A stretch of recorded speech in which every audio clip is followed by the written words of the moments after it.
So, my celestial explorers, I want to welcome you all to the Cosmic Blueprint Chronicles today. And this is where we're going to plunge deep into the secrets of your unique natal birth chart. It is literally your mystical map to your soul's journey. So what do y'all think about that? So I was just recently asked by a beloved subscriber of mine if I would explain and discuss why the natal birth chart is so important to not only know, but to understand. I thank you so much, One Warrior, for giving me this video idea, because I really am in the business of helping other people spiritually grow in their lives. So without further ado, let's get into this.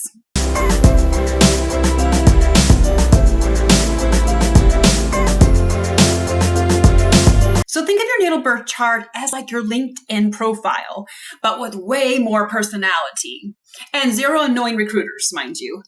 And yes, we are definitely going to sprinkle in some ancient Jewish Kabbalah wisdom, because truthfully, who doesn't love a little bit of ancient mysticism? So what exactly is a natal birth chart? Well, imagine the moment you were born. You were cute and squishy, screaming, and the universe said, let's write down everything about this soul. So your natal birth chart is a snapshot of the sky at the exact moment you were born. It shows where all the planets were hanging out, what constellations they were in, and how they were gossiping about your destiny. In the Jewish Kabbalah, your natal birth chart is seen as the map of your tikkun. And that's literally just a fancy word for your soul's mission, karma, and spiritual growth in this lifetime. Well, basically, it is your cosmic GPS, guiding you back to your highest self, or the highest version of yourself. Now let's meet the celestial VIPs, your planetary bosses. Now I'm going to make this as simple as I can. Each planet literally governs a specific area of your life. Now try to think of them as your spiritual HR team. They're assigning your talents, your struggles, challenges, and even your quirks. Here's the breakdown. Jewish Kabbalah, mystical style, mind you. Now, the sun is your core's essence. The sun is your soul's refresh, the spark of divine light within you. And when people ask you what your zodiac sign is, the first sign that you know of is the sun sign. And this is what I'm talking about right here, okay? But we will go into depth because there's so much more to you than just your sun sign. Okay, so anyways, the sun is like your main character energy. Kabbalah teaches you that it is your life's purpose to align your will with that spark. If the sun were a person, it'd be that bossy manager shouting, "Be yourself." All right, now let's get to the second placement in your natal birth chart that is just as important as your sun sign, if not more important, because it is all about the moon. And the moon literally governs your emotions and your subconscious mind. Now, when you are not self-aware, your subconscious rules over your thoughts and even your actions. Now, if your moon sign is in, let's say, the sign of Scorpio, and you are not self-aware or evolved, then your emotions and even your thoughts and actions will take on the traits of that sign, like revenge towards others who may have hurt you, etc., etc. Okay, so anyways, the moon is your rock, which means your emotional soul or your higher self. And I like to call it your twin divine spirit self that literally lives in our backs. So the moon literally governs your inner world and your instincts and your need for comfort.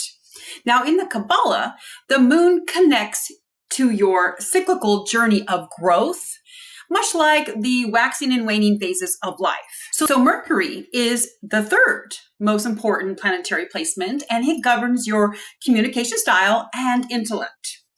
Mercury can be likened to that chatty coworker who lives for Slack messages. So in Kabbalistic thought, Mercury represents how you channel divine wisdom into words. And it is in retrograde, so don't worry. It's just Mercury taking a coffee break. Now, Venus is the number 4 planet that is very important in your natal birth chart reading. And it governs love, beauty, and values. Now, Venus is the romantic artist of your natal birth chart. Now in Kabbalah, Venus aligns with the Zephyrah of Netzach, which means victory and emotional connection. And she whispers, find beauty in everything, even in your ex's bad taste in music. Now Mars is your 5th governing planet in your natal birth chart, and it is all about actions and drive. Mars is your inner warrior. It governs your willpower and, let's just be totally honest, your temper, or in other words, how you get angry. In Kabbalistic terms, Mars embodies the Zephyrah, discipline and boundaries. So use its energy wisely, or it will literally turn you into a human wrecking ball. Now, Jupiter is the 6th most important planet in your natal birth chart, and it governs your growth and luck in life. Jupiter is that generous teacher handing out gold stars. Now, in the Kabbalah, it is tied to the Chesed, which means kindness and expansion. Jupiter says, dream big, kid, and I'll help you out. Now, Saturn is the 7th planet in your natal birth chart, and it governs your discipline and karma. Saturn is that strict parent who says, do your homework first before going outside to play. Now, in Kabbalah, it is linked to the Binah, which means understanding and limitations. Saturn's lessons might be tough, but they are literally what make you spiritually buff. Now, I want to talk about Uranus, Neptune, and Pluto, and I lump them together because they are literally the spiritual wild cards in your natal birth chart. Now, Uranus will shake things up with wisdom, okay? Neptune is all about dreaming big, and, well, of course, Pluto is the transformer planet, all about death, rebirth, and transformation. So they're the cosmic plot twists you didn't see coming. Okay, now we're going to explore the houses in your birth chart. Now think of them as individual departments of your life, okay? Now let's discuss the 12 houses, or AKA the rooms in your celestial mansion. Each house governs a specific area in your life, your career, relationships, and even the snacks you secretly eat at midnight. Here's a Kabbalistic tour of the houses.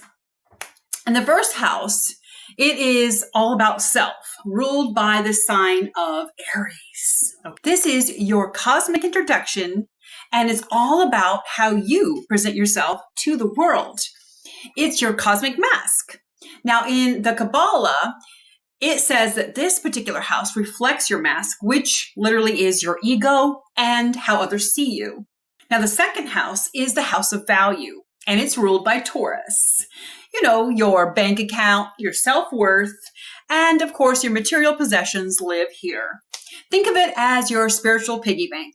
Okay, so your third house is all about communication, ruled by none other than Gemini. And it's all about how you think, speak, and connect with siblings. In the Kabbalah, this house is your channel for divine wisdom through speech. Now let's talk about the 4th house. This house is all about home, ruled by Cancer. You know, the cozy little crab. Now this is all about the roots, your ancestors, and your emotional foundation. Now the Jewish Kabbalah calls this house your neshama, which is your higher soul's connection to family karma. Okay, so now let's talk about the 6th house. And this is all about the house of service, ruled by Virgo. Your health, routines, and how you serve others live here. Now, the Kabbalah says this is where you find sacred purpose in the mundane. Now, the 5th house is all about creativity, ruled by Leo.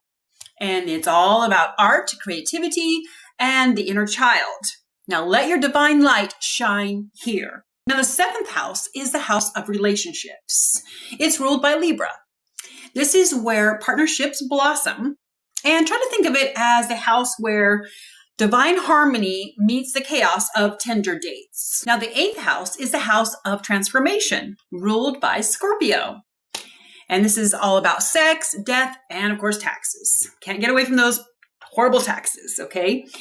Now, this is a very intense house. but it is also where rebirth happens.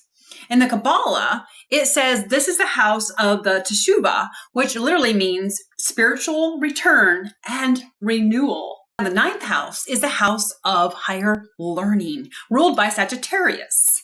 And it's all about philosophy, travel, and big ideas. Now, in the Kabbalah, this is the quest for ultimate divine truth. Now, your 10th house is the house of your career, and it's ruled by Capricorn. And this is your legacy.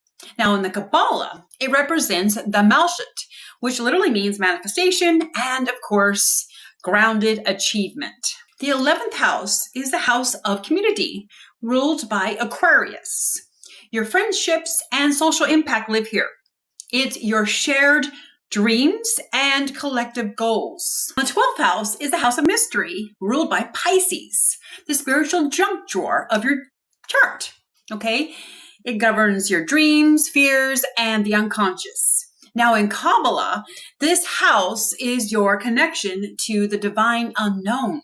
So perhaps you're questioning why your natal birth chart is important to know. Well, because your natal birth chart is your spiritual cheat sheet. It literally shows you your strengths, your challenges, and your soul's purpose. Now, in the Kabbalah, the natal birth chart helps you work through your tikkun, which literally is your soul's karmic homework. And you need to align that with your divine destiny. So if you have not yet done your natal birth chart reading, I strongly encourage you to do so. Because once you learn what your natal birth chart reading is, it will clear up so many questions that you might have had about yourself and certain traits that you have. I know that when I finally did my natal birth chart reading, it literally revealed to me why I do certain things. Okay, unconsciously, of course, and why I had such intense traits. Okay, so if anything, you can see your natal birth chart as a guide for you. Is it written in stone? No, it's not. Our natal birth chart is meant to be tweaked, and it is supposed to be used to help us evolve and transform our spiritual lives and become the best version of ourselves.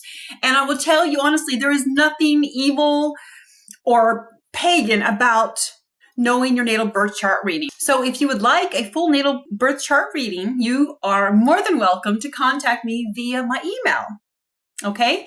And if not, you can also go online and find some free natal birth chart websites at your disposal. So, my awesome cosmic comrades, I just want you to remember the universe isn't out to get you. It's not against you at all. And it's literally rooting for you to level up your life and become the best version of yourself. And so am I.